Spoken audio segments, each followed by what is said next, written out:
तो चलिए बिना किसी देरी के आज के इस एक्सप्लेनर की शुरुआत करते हैं। जरा इमेजिन कीजिए, समय है अप्रैल 2026 का। बीच का हिस्सा और जगह है राजस्थान का सीकर। यहाँ ना प्राइवेट माफिया नाम का एक एकदम सीक्रेट व्हाट्सएप ग्रुप चल रहा था। और ताज्जुब की बात देखिए, करीब 400 लोगों ने सिर्फ इस ग्रुप में घुसने के लिए 30-30 हजार रुपए खुशी खुशी दे दिए। अब किसी के भी मन में सवाल आएगा कि एक आम इंसान व्हाट्सएप ग्रुप के लिए इतने पैसे क्यों ही देगा? कोई जबरदस्ती वसूली चल रही थी क्या? जी नहीं, असल में ये देश के सबसे बड़े मेडिकल एंट्रेंस एग्जाम यानी नीट के गेस्ट पेपर का ग्रुप था। और उस पेपर की असली कीमत 5 से 30 लाख रुपए के बीच लगाई जा रही थी। मतलब एक पूरा अंडरग्राउंड बाजार चल रहा था। अब ये जो नंबर है ना 120, ये कोई रैंडम नंबर नहीं है। ये एक बहुत ही डरावना सच है।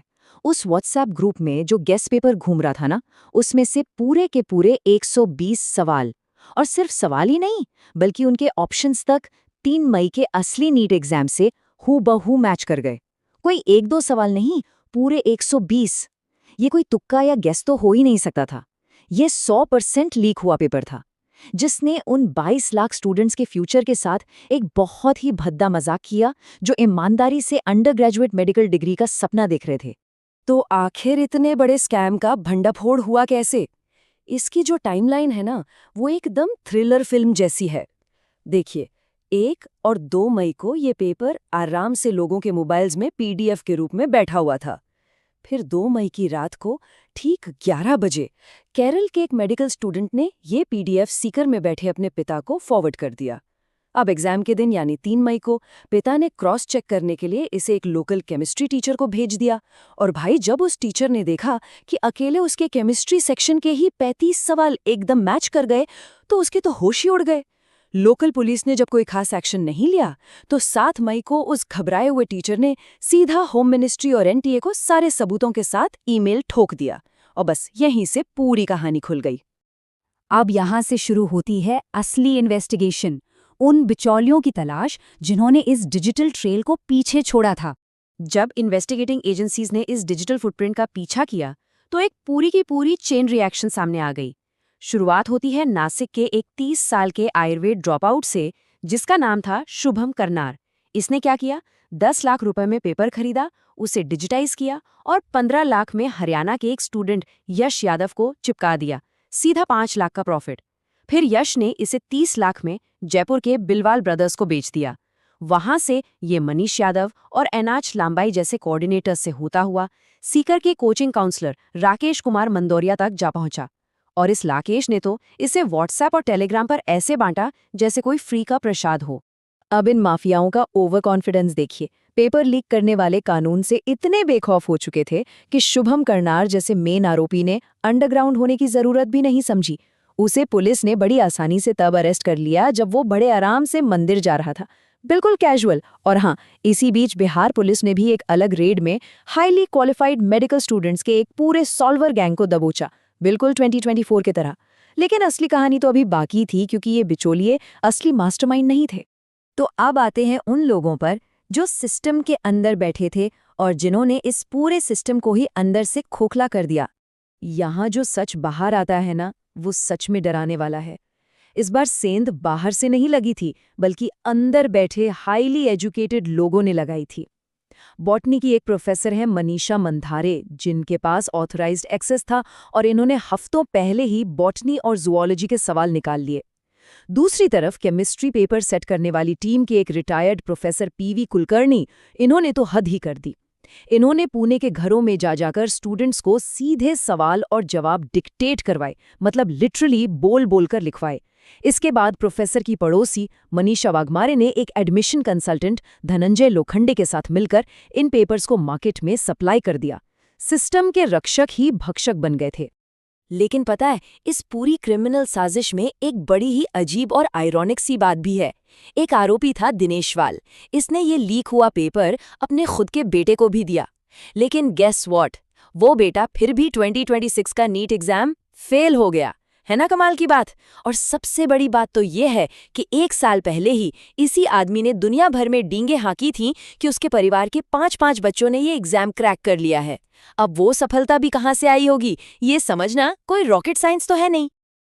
अगर थोड़ा पीछे मुड़कर देखें तो ऐसा लगता है जैसे इतिहास खुद को पूरी तरह से दोहरा रहा है।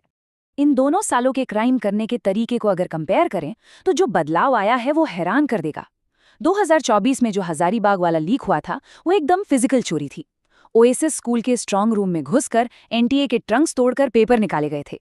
लेकिन 2026 में गेम पूरी तरह बदल गया।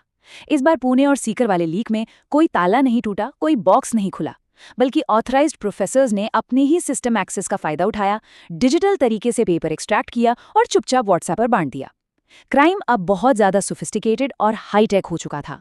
याद होगा 2024 के उस बड़े स्कैम के बाद सरकार ने सुरक्षा के कितने बड़े-बड़े दावे किए थे।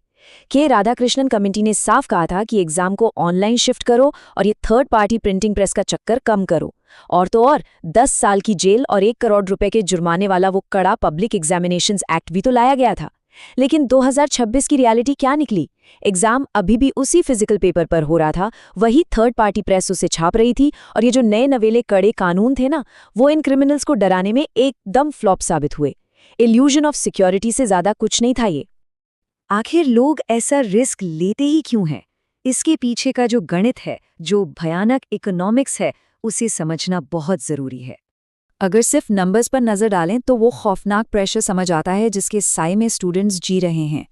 हर साल करीब 22 लाख से ज्यादा बच्चे इस एग्जाम में बैठते हैं। लेकिन पूरे देश में एमबीबीएस की टोटल सीट्स कितनी हैं? सिर्फ 1.2 लाख के आसपास। मतलब सक्सेस रेट है महज 5.4%। बाकी के जो 94.6% यानी लगभग 20.8 लाख बच्चे हैं, वो हर साल खाली हाथ रह जाते हैं। यही वो भयंकर प्रेशर कुकर वाला माहौल है जो पेपर लीक जैसे काले बाजार को पनपने का मौका देता है। अब जरा इस कैलकुलेशन को समझिए। सरकारी कॉलेज की फीस तो कम होती है, लेकिन अगर वहां नंबर नहीं आया तो एक प्राइवेट मेडिकल कॉलेज में एमबीबीएस की एक सीट की कीमत आज की डेट में लगभग आधा करोड़ यानी 50 लाख रुपए तक जाती है। अब इसके सामने 5 से 30 लाख रुपए में एक लीक हुआ पेपर खरीदना बहुत से हताश परिवारों को एक सस्ता और आसान इन्वेस्टमेंट लगने लगता है। जब तक कि इतना बड़ा इकोनॉमिक गैप रहेगा, तब तक लीक पेपर्स के खरीदार कहीं ना कहीं से आते ही रहेंगे। तो फिर सॉल्यूशन क्या है? क्या सिस्टम को पूरी तरह डिजिटल कर देना ही एकमात्र रास्ता है? चलिए इस डिजिटल डिलेमा को समझते हैं। सुनने में तो बड़ा आसान लगता है कि एग्जाम को पूरी तरह कंप्यूटर बेस्ड कर दो, लेकिन ग्राउंड रियलिटी की चुनौतियां बहुत बड़ी हैं।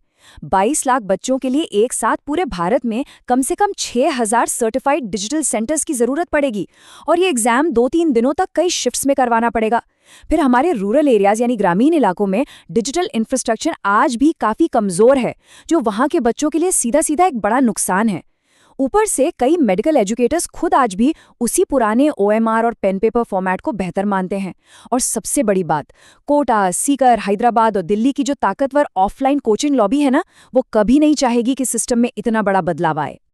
खैर, इन सब के बीच अल्टीमेटली पिसता कौन है? वो आम स्टूडेंट। 21 जून 2026 को दोबारा परीक्षा की डेट आ गई। कह दिया गया कि कोई नई फीस या रजिस्ट्रेशन नहीं लगेगा। लेकिन जरा एक पल के लिए उन ईमानदार स्टूडेंट्स के बारे में सोचिए, जिन्होंने सालों तक दिन रात एक करके पसीना बहाया, जिनके पास वो 30,000 रुपए वाला सीक्रेट ग्रुप ज्वाइन करने का ना तो पैसा था और ना ही नियत। उन्होंने सिस्टम पर पूरा भरोसा किया, और बदले में उन्हें क्या मिला? बिना किसी गलती के उन्हें दोबारा उसी टॉर्चर और मेंटल ट्रॉमा से गुजरना पड़ा। इस पूरे हालात का जो दर्द है ना, उसे इस सोर्स की एक छोटी सी मार्मिक कविता बहुत गहराई से बयां करती है। इसका भावार्थ कुछ ऐसा है कि नीट के एस्पिरेंट्स हाथों में पेंसिल लिए इस उम्मीद में चले थे कि शायद उनकी मेहनत और मेरिट की ही जीत होगी। लेकिन इन बेईमानों ने फिर से वही पुराना चोर दरवाजा ढूंढ लिया, और बेचारे बेकसूर स्टूडेंट्स एक बार फिर उसी डूबती हुई रेत में फंसकर रह गए।